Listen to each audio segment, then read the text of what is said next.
Good morning guys. Naiinis talaga ako ngayon kasi ang dami kong natutunan dun sa video. Kaso, naiinis ako kasi mali pala yung nag-a-upload ako ng reuse video. Yung hindi yung akin. Hindi akin na ano. Mali pala yun. So, nakakaloka kasi dinidelete ko lahat.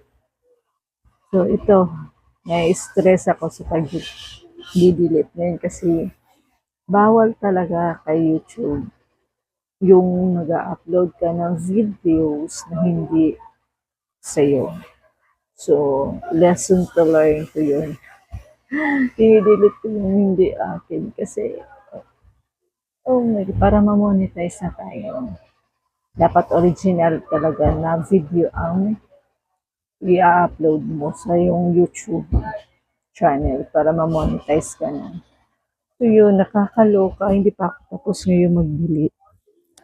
Ang dami ko kasi in-upload. Kaya ayoko na mag-upload ng mga video na hindi akin. So wag na kayo mag-upload na ng hindi sa iyo. Bye. Thank you for watching.